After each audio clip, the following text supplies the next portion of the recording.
Olá, queridos amigos, queridas amigas do nosso Caminhando Juntos. Uma vez mais nos encontramos aqui e mais uma vez com o companheiro Nilo Nogueira para que travemos esse bate-papo interessante sobre mais um tema da doutrina dos espíritos, dessa vez um pouco mais científico, mas não menos interessante por conta disso. Acho até que ele deve suscitar interessantes interrogações nas mentes dos nossos companheiros. Muito bom tê-los aqui mais uma vez. Companheiro Nilo, à vontade para os seus cumprimentos. Tudo em paz com você? Saúde boa? Tudo em dia? Olá, Arlindo, tudo bem?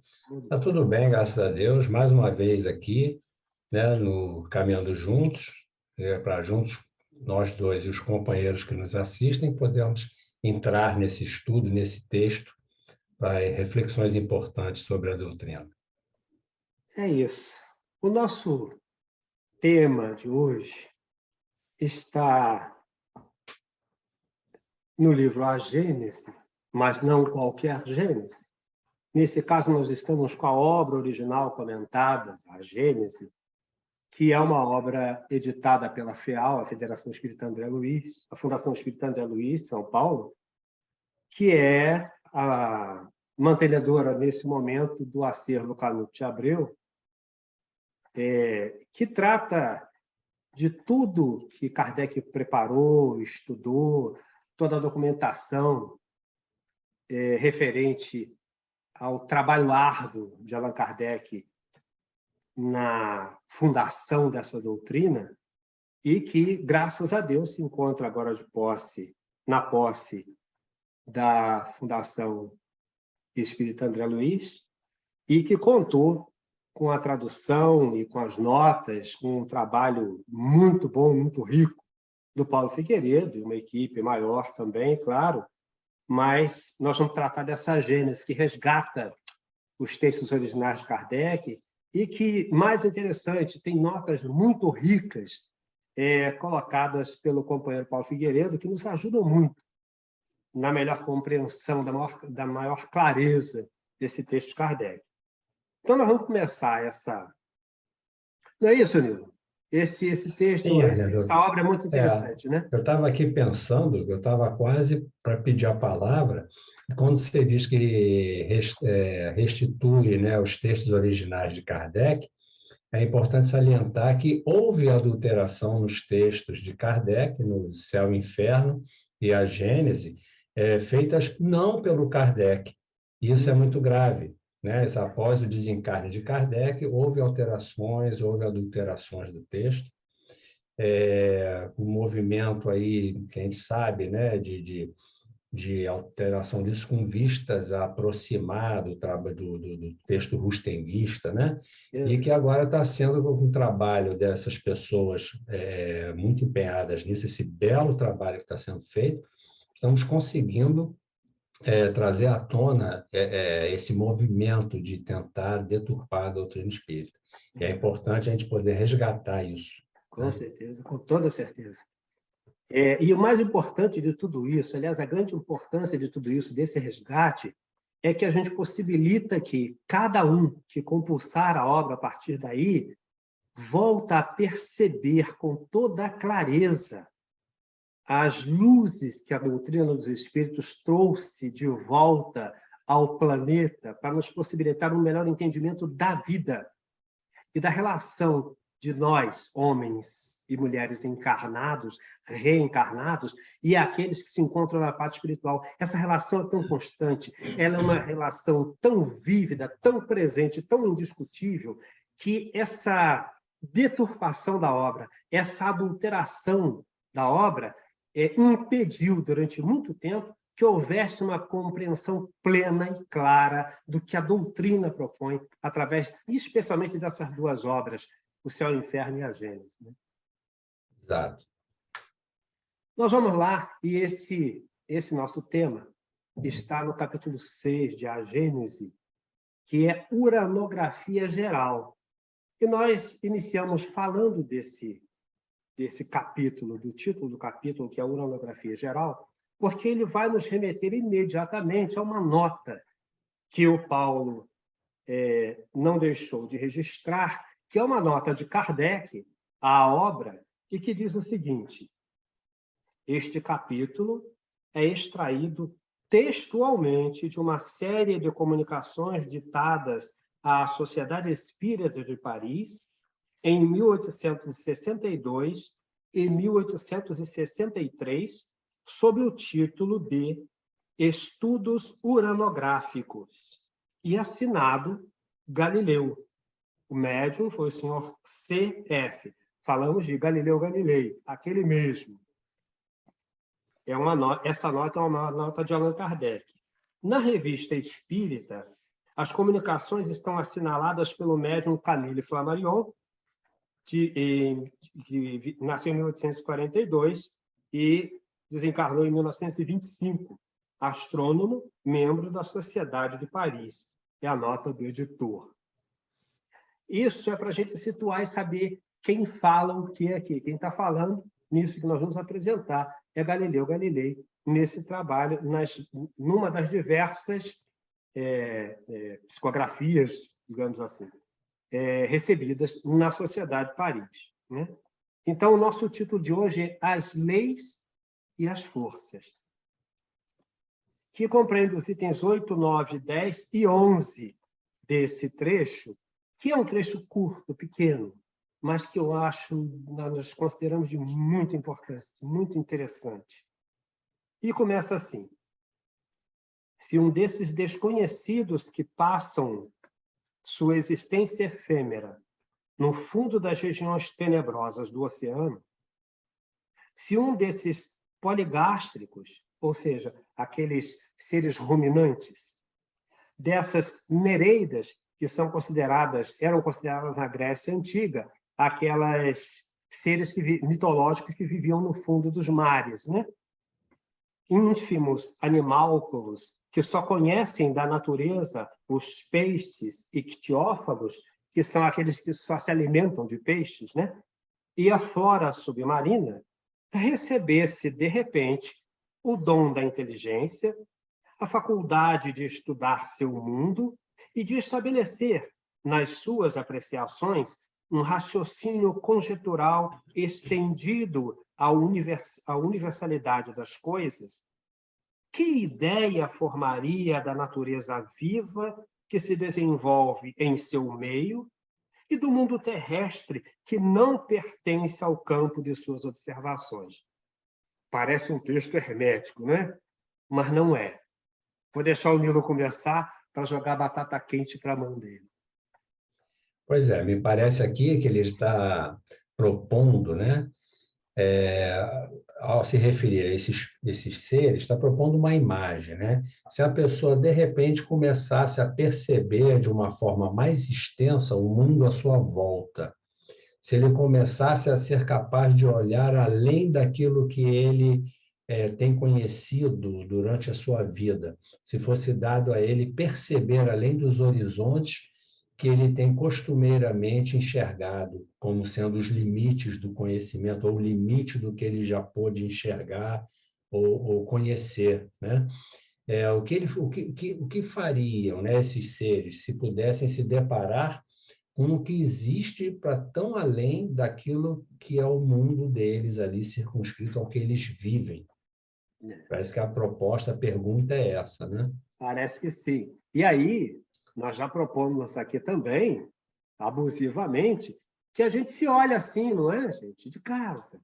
E nós podemos olhar assim também, porque nós temos hoje ciência de muita coisa, mas esse imenso espetáculo de vida sem sair do planeta, olhando só para o planeta Terra ainda, quanta coisa a gente pensa que sabe e não tem ideia, né?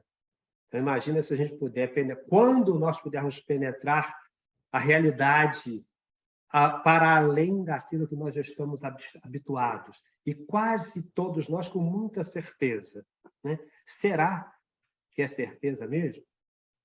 Essa pergunta, que é uma alegoria, na verdade, é uma analogia que ele faz conosco, né? Nós, seres encarnados aqui no planeta Terra. Nós, com a nossa ciência, no ponto em que se encontra, né?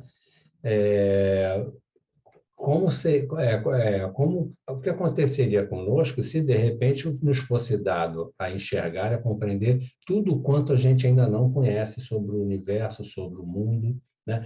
O exemplo que você usou é ótimo, né? Que no próprio planeta Terra, só agora, agora que eu digo é de algumas décadas para cá, está se conseguindo perceber como tudo está interligado no planeta. Exato. Até então não se tinha essa noção, né? Uma coisa...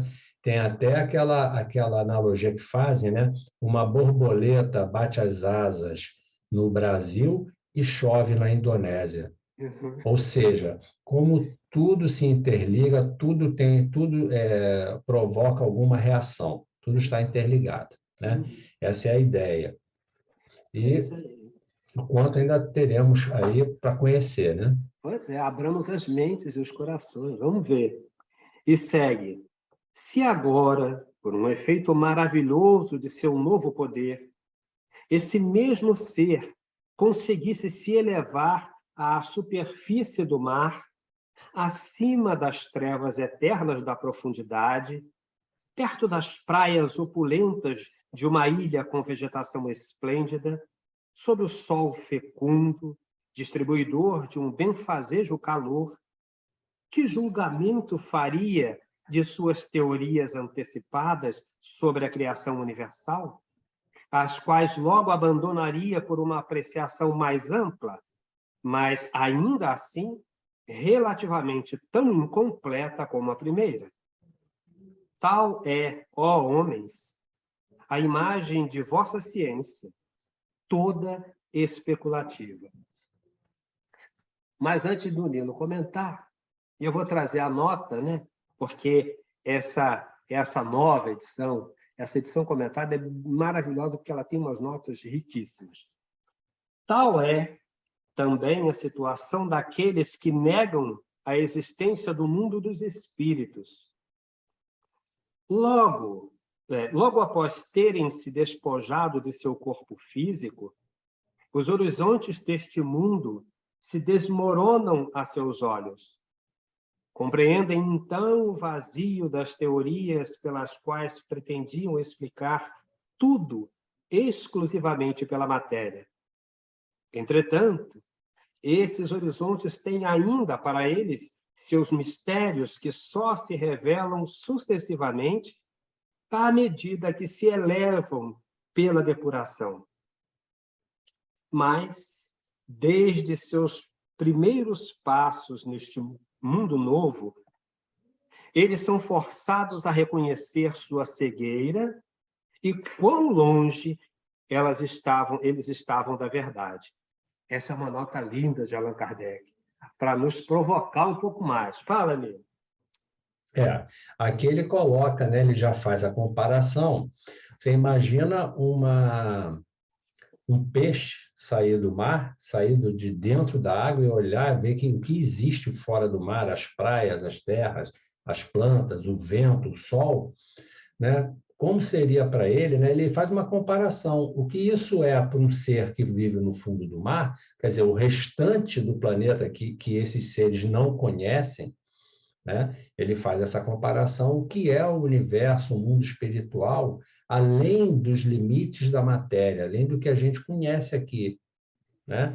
E ele ainda acrescenta, aqui mesmo, na Terra onde a gente vive, quantas coisas há que nós ainda não conhecemos, ainda não percebemos, não descobrimos, né? Então, a comparação que ele faz é essa, né? Aquele serzinho lá, alheio ao mundo que o cerca, né? O quanto ele tem para conhecer ainda, né? A comparação somos nós, o quanto ainda temos que conhecer sobre o universo, né? Exato. E você falou uma expressão interessante. Alheio ao que se passa à sua volta. E alheio não é por alienação, não. É porque não há ainda a capacidade, que ele fala aqui do desenvolvimento que nós temos que alcançar para conseguir ter essa percepção.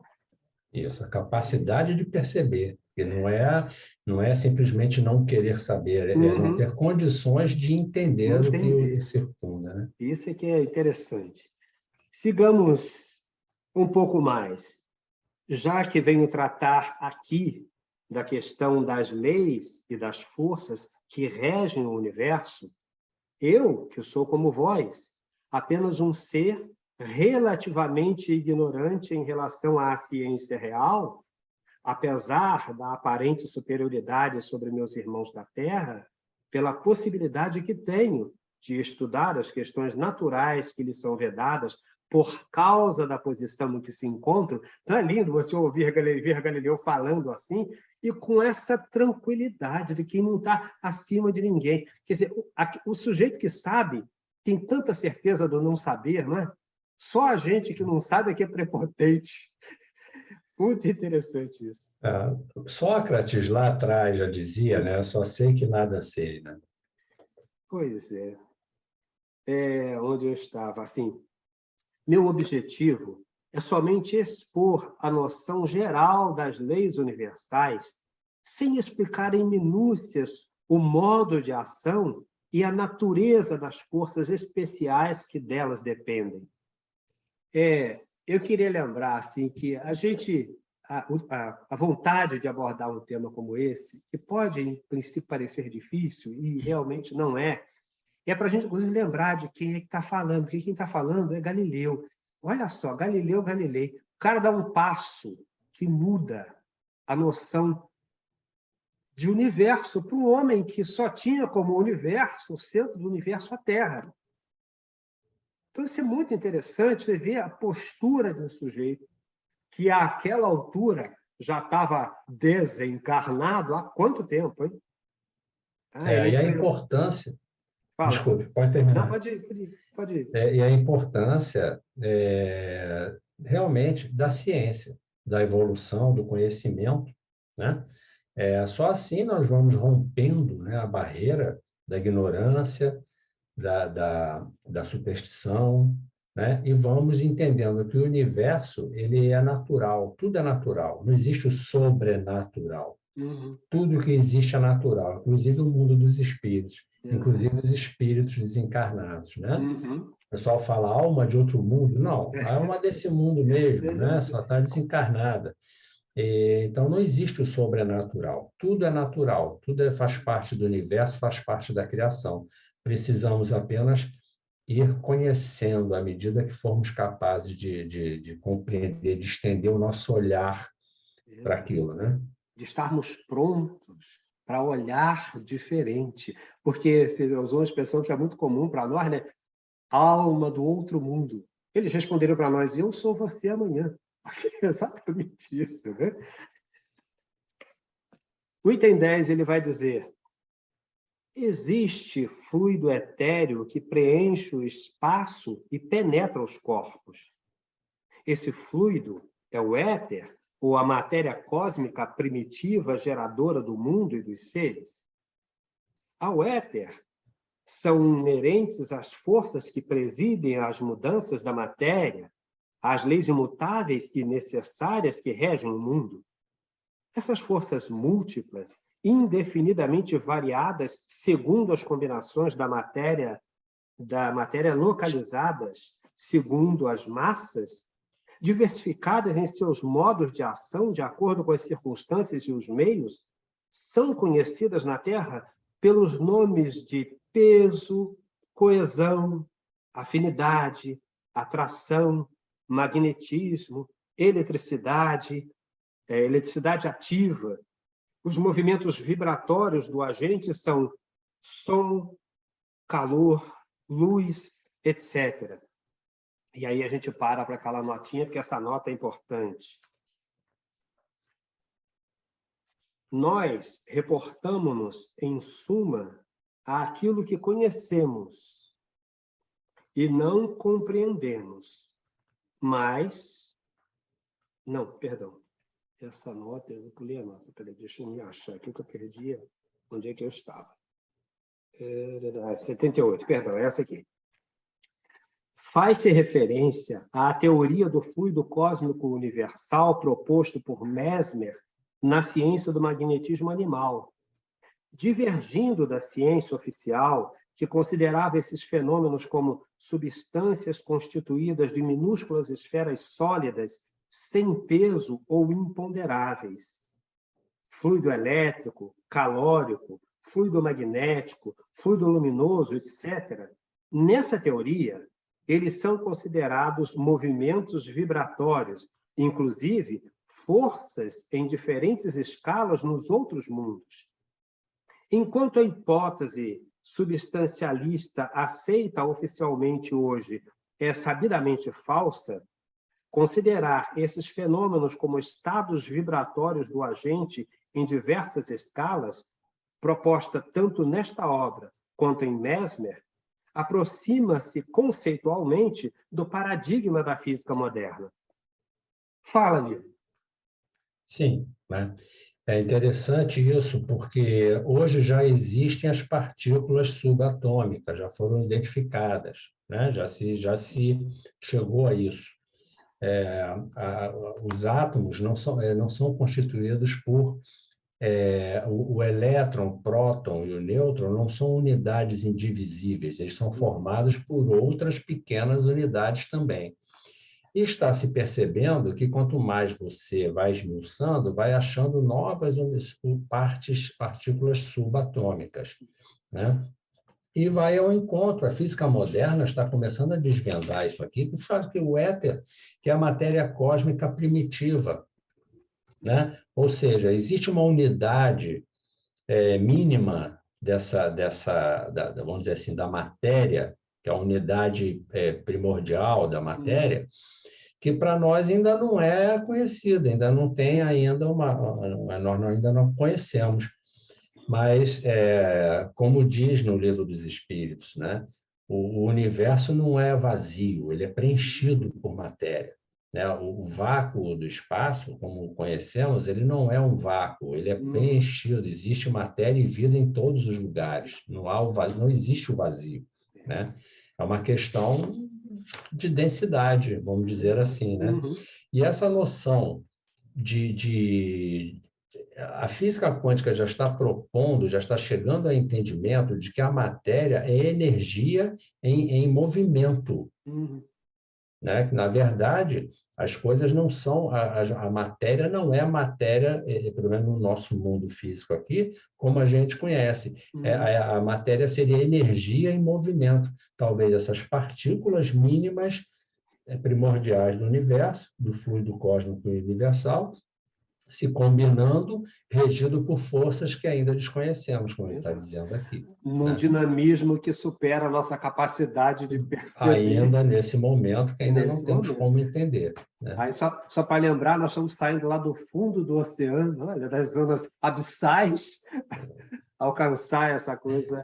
Mas é uma analogia que faz muito sentido. Se você, aos poucos, fomos sabendo que as coisas todas, tudo que é matéria, é feito de partículas menores, né? E essa noção vai se sucedendo, vai alcançando níveis, né? Se você for repartindo, é o mesmo princípio, você irá encontrando partículas cada vez menores até chegar, talvez, à partícula mínima da natureza, né, do universo, né? Olha, quanta evolução vai ser preciso para isso, né? Quanto progresso moral, né? Porque é preciso avançar muito para essa noção, de alguma maneira, chegar perto, né? Enfim, mas sigamos aqui. Em outros mundos, apresentam-se sob outros aspectos, oferecem outras características desconhecidas aqui. E na imensa extensão dos céus, um número indefinido de forças desenvolve-se em uma escala inimaginável, cuja magnitude somos tão incapazes de avaliar como o crustáceo é, no fundo do oceano, impossibilitado de conceber a universalidade dos fenômenos terrestres. Acho que isso é isso, né? Então, claro, bonitinho isso, né? Porque é isso, o crustáceo. A comparação... quer dizer, desculpem-nos os vaidosos, dançou, né? Foi por terra qualquer prepotência, qualquer noção de eu sei, eu posso, né? Porque é isso. Em relação a tudo que existe no universo, né? Ainda estamos mais próximos do crustáceo do que do conhecimento total. Exato. Mas ele traz mais uma nota aqui na 79. Nós reportamos-nos, em suma, àquilo que conhecemos e não compreendemos. Mas o que escapa à percepção de nossos sentidos, assim como o cego de nascença não compreende os efeitos da luz e a utilidade dos olhos. É possível, pois, que em outros meios o fluido cósmico tenha propriedades, combinações das quais não temos a menor ideia dos efeitos, apropriados às necessidades que nos sejam desconhecidas, dando lugar a percepções novas ou a outros modos de percepção. Não compreendemos, por exemplo, como se possa ver sem os olhos do corpo e sem a luz. Mas quem nos diz que não existe outros agentes que a luz para os quais sejam efeitos de organismos especiais? A visão sonambúlica, que não é detida pela distância, nem por obstáculos materiais, nem pela obscuridade, nos oferece um exemplo. Suponhamos que em um mundo qualquer, os seres sejam normalmente o que os nossos sonâmbulos seriam excepcionalmente. Eles não terão necessidade nem de nossa luz, nem de nossos olhos, e, portanto, verão o que não podemos ver. Assim acontece com as demais sensações.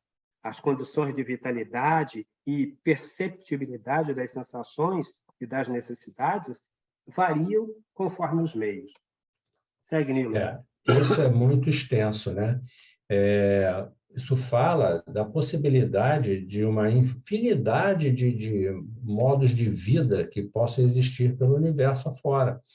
O nosso planeta apresenta essas condições que elas são adequadas para o nosso corpo, como o nosso corpo é formado, a matéria do nosso corpo, como ele é organizado, né? Os elementos de que ele é feito, de que elementos precisamos para manter a vida. Em outros planetas haverá, obviamente, outra organização, outro tipo de corpo, outro tipo de elementos combinados, talvez, né? Temos alguns aqui na Terra, mas com certeza haverá outros que nós não conhecemos, né? E que a vida, né? Os corpos, os seres vivos, seriam constituídos de outros elementos e teriam outras necessidades. Talvez não órgãos como os nossos, que precisam da luz, né, e do olho, do organismo, olho, para poder enxergar. Eles podem perceber com outro tipo de órgão, outro tipo de percepção, como os sonâmbulos, a analogia que ele fez aqui. Né?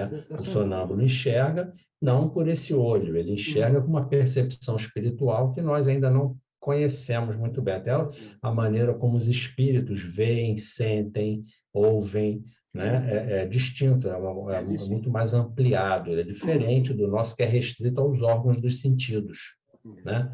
Então, essa analogia é interessante, porque variando de planeta, tudo pode ser diferente. Que possibilidades existem, nós nem...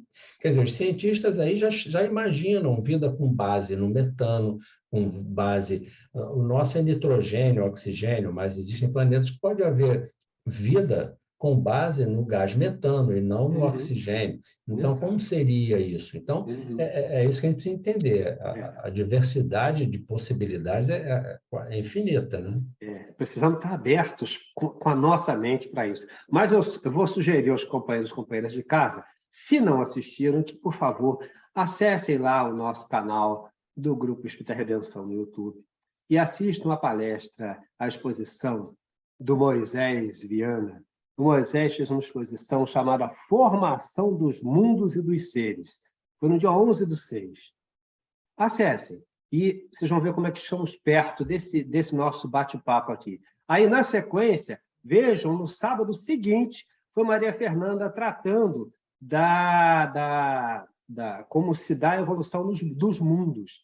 E vai caminhar exatamente por esse caminho, e que vai chamando a atenção para isso.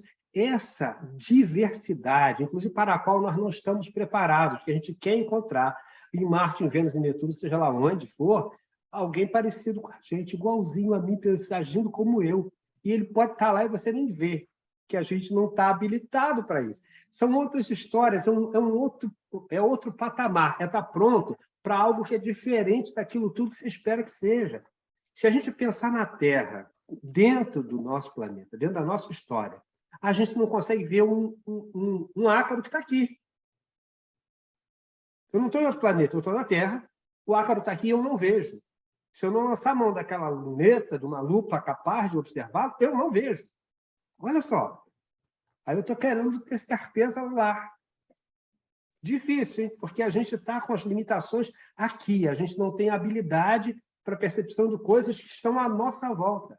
Então, Não só pelo tamanho, né, Arlindo? Porque a gente vê pelo também, tipo por de exemplo, estrutura mesmo, né? também você vê uma outra possibilidade. É a vibração, né? O nível de vibração. Por exemplo, você olha um beija-flor, você não consegue ver as asas dele, mas elas estão ali. Exato, Estão vibrando numa frequência que nossos olhos não captam. Uhum. Não é? Então, quem não garante também que não exista algo vibrando ao nosso lado, num nível de Numa vibração, frequência totalmente diferente, né? frequência que os nossos olhos não são capazes de De captar. captar. Né? Isso, é isso. É bem isso. Então, estávamos onde? Paramos? Conseguimos. Vamos para o número 11 agora. Número Não, 11, não, né? não. Não. Vamos acabar ali, vimos a Ora, nota. da Vimos a mesma nota. forma. Ora, do mesmo que só há da mesma forma que só há uma única substância simples, primitiva, geradora de todos os corpos, porém diversificada em suas combinações, também todas essas forças dependem de uma lei universal diversificada em seus efeitos, que está na sua origem e que, pelos desígnios eternos, foi soberanamente imposta à criação para imprimir-lhe harmonia e estabilidade permanentes. Então, essa lógica é muito interessante. Essa lógica é muito interessante. Acho que ela tem tudo para nos fortalecer, né? Se a gente abre, tem vontade de saber. É um princípio universal, claro que isso é muito profundo, a gente não tem como entender muito bem como isso se dá, mas a gente entende que existe um princípio que rege isso tudo, né? Uma lei universal, e que uma matéria primordial, que a partir daí tudo começa a se combinar e, de acordo com as circunstâncias, essa mesma lei universal que rege esse fluido cósmico universal, que rege o universo, vai dando mostras de suas possibilidades, mas que é uma lei central que, vamos dizer assim, que comanda a que o universo está sujeito, vamos dizer assim, é o maestro dessa orquestra, né? Que é o universo, está ali determinando como as coisas funcionam, que é o funcionamento das coisas, né? É uma lei única universal. Há um momento nessas exposições de Moisés e Fernanda que um deles abordava uma questão interessante, que antigamente a proposição era pensar ou querer saber, por exemplo, que as perguntas feitas, Fernanda até que trouxe isso como uma das mensagens presentes na revista Espírito de 1858, que é uma revista que traz muitos depoimentos, muitas entrevistas de manifestações espontâneas, e aqui Kardec acaba questionando aquele determinado espírito sobre a questão, por exemplo, de Júpiter, né? E pergunta qual o efeito do Sol sobre Júpiter. E ele responde, esse espírito responde, nenhum, não como tem para vós, porque esse Sol, para os jupiterianos, é muito grosseiro. Então, eles têm uma outra estrutura. Né? Como há uma série de outros planetas que não dependem da luz do Sol para viver, para a vida dos seus seres. Por quê? Aí ele responde assim, e você pensa que somente o Sol pode dar energia calórica? Então, vai abrindo esse leque. Mas isso está lá na revista de 1858 em diante, né? Com esses depoimentos diversos. E as pessoas tendem a achar que vão encontrar lá seres como nós, vibrando na mesma frequência, né? Com uma outra forma de energia, mas seres como nós, ainda seres assim, né? com corpos grosseiros, né? Na verdade, ele pode estar se referindo a uma outra dimensão, outra frequência, vamos dizer assim, né? Que para os nossos órgãos dos sentidos talvez ainda não consigamos captar. Mas foi exatamente disso que ele fala. Exatamente isso. Vamos lá, o item 11. A natureza jamais se opôs a ela própria. O brasão do universo tem uma só divisa: unidade/variedade. Remontando à escala dos mundos, encontra-se a unidade da harmonia e da criação, ao mesmo tempo que uma variedade infinita nesse imenso canteiro de estrelas. Percorrendo os degraus da vida, desde o último dos seres até Deus, a grande lei da continuidade se faz reconhecer, considerando as forças nelas mesmas, pode-se formar uma série cuja resultante, confundindo-se com a geratriz, é a lei universal. Vós não saberíeis apreciar essa lei em toda a sua extensão, porque as forças que a representam no campo de vossas observações são restritas e limitadas. Entretanto, a gravitação e a eletricidade podem ser apreciadas como uma ampla aplicação da lei primordial que reina para além dos céus. Todas essas forças são eternas, explicaremos essa palavra, e universais, como a criação, sendo inerentes ao fluido cósmico. Elas atuam necessariamente em tudo e para tudo, modificando sua ação por sua simultaneidade ou os pontos latentes ou secretas em outros. Mas preparam, dirigem, conservam e destroem os mundos em seus diversos períodos de vida, governando os trabalhos maravilhosos da natureza em qualquer ponto que se executem, assegurando para sempre o eterno esplendor da criação. Possível comentar, Nilo? Vamos tentar, né? Porque isso é muito profundo. Muito profundo. Isso tem um alcance muito grande, né? E tem muita informação aqui contida nesse trecho que você leu. Essa questão da unidade e variedade simultaneamente é interessante, né, para a gente pensar, porque o universo ele varia, né, de formas de apresentação, de planetas. Aqui você entra num planeta, a variedade de coisas que ele contém, de elementos, de estruturas, de vida, de seres vivos, mas a unidade se encontra onde? Nas leis que regem isso tudo.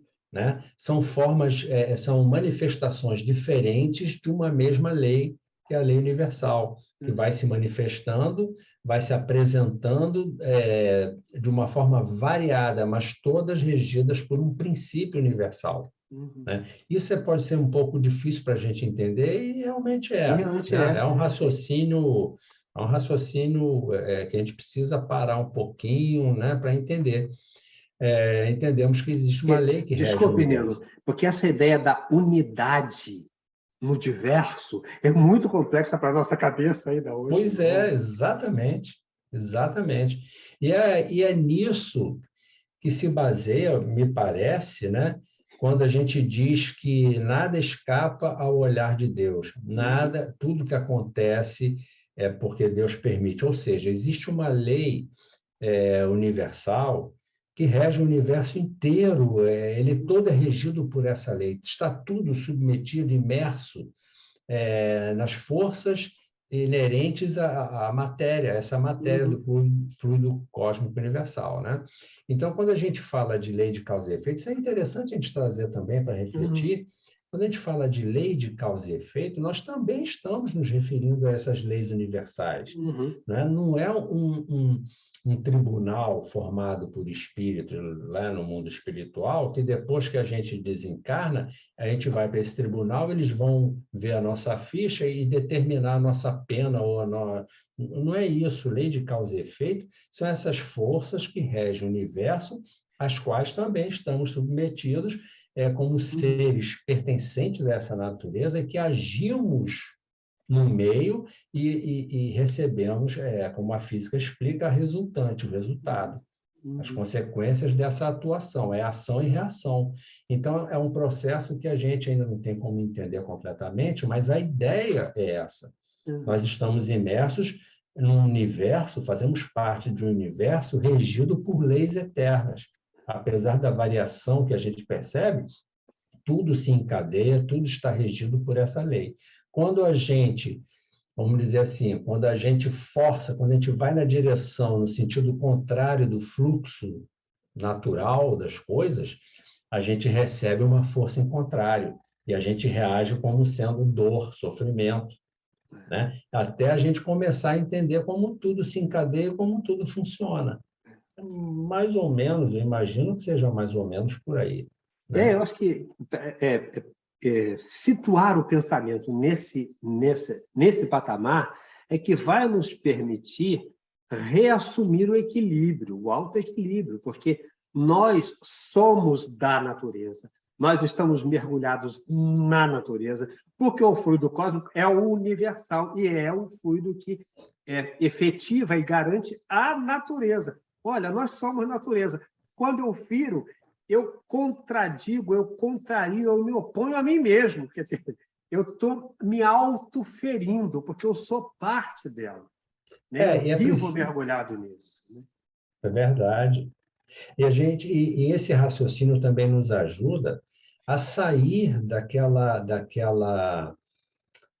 noção de punição, de castigo, né? Na medida que a gente começa a perceber que é um processo natural e que conforme vamos vivendo, vamos reencarnando e interagindo entre nós nesse mundo, né? Vamos desenvolvendo a compreensão sobre isso tudo. É um processo natural, não existe punição, existe evolução, expansão da consciência. A gente vai aprendendo como isso tudo funciona, não por castigo, né? A gente entende como castigo, mas é o resultado da ação de uma lei universal, que tudo rege, que tem o seu fluxo natural, né? E regidos é porque a gente diz que Deus cuida de todos nós, sim, através dessas leis. Elas nos conduzem, vão nos levando a nos reequilibrar, né, com o fluxo natural à medida que vamos errando e aprendendo, errando e aprendendo. A lei que nos move é a lei do progresso. E à medida em que progredimos, mais nos responsabilizamos. Que é isso. A proposição é que a gente nasce, a gente é criado simples e ignorante, e vai avançando em saber, em consciência, e aí, então, o livre-arbítrio vai sendo desenvolvido. E à medida em que ele se desenvolve, eu me responsabilizo cada vez mais pelas minhas ações. Olha, é sensacional isso. E o cara é livre pensar mesmo, né? Você tem liberdade. Né? E pegando esse gancho que você colocou, por aí que a gente começa a entender a beleza e o propósito da doutrina espírita nos ter sido entregue nesse momento em que já temos condição de começar a entender isso, né? Porque ela nos tira, né, essa compreensão nos tira daquele modelo antigo de um religiosismo que se impõe pelo medo e pela autoridade, pela força, né, para uma liberdade de consciência com responsabilidade. Nós começamos a perceber que o nosso futuro depende da nossa atuação. Não é alguém que vai nos libertar ou nos punir ou nos mandar para lá ou para cá. Não existe isso, né? A gente vai caminhando e vai encontrando pelo caminho o resultado do que vamos provocando à nossa volta, né? E entender isso é libertador. Né? A gente sai da mão dos terceiros, a gente não precisa de terceiros para nos conduzir a Deus. Deus está aqui o tempo todo, a verdade está aqui à nossa volta o tempo todo. Né? E essa que eu acho que é a grande beleza, o grande recado que a doutrina espírita veio nos trazer, foi essa libertação. Exato. A propósito disso, Nilo, a gente não precisa lembrar, de toda maneira, que, por exemplo, vindo a público essa obra, esse resgate da obra kardeciana, né, com esses trabalhos e com essa possibilidade do acesso a esse acervo Canuto Abreu, Tem pessoas que estão assim um pouco assustadas, porque as pessoas acham que quando a gente reencontra a verdade, mas e agora? Mas eu amo o Chico, eu amo o Divaldo, eu amo esses homens. E fica todo mundo religiosisticamente preso a isso ou aquilo. Isso aqui é libertador. E o crime que se cometeu contra isso é o crime de impedir você de continuar livre. Tanto que as pessoas foram aprisionadas pelos sectarismos diversos que se construíram ao longo dessa trajetória, infelizmente.